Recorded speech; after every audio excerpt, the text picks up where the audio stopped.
امام احمد بن حنبل کا عالم، آپ وقت کے بہت بڑے امام ہیں، انہوں نے یہ طریقہ ہمیں بتا دیا۔ رب کا پیارا حبیب ارشاد فرماتا ہے فیما اخرجہ، یہ جو مال اللہ نے تمہیں دیا اسے تم نے خرچ کہاں کیا؟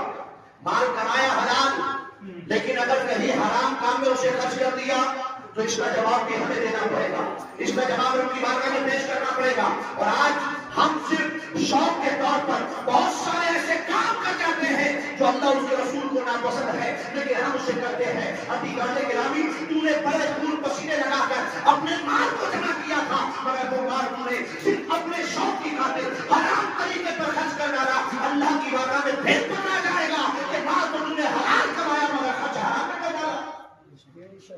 جواب ہوگا ہمارے پاس۔ آج لوگ مشاعرے کرا دیتے ہیں،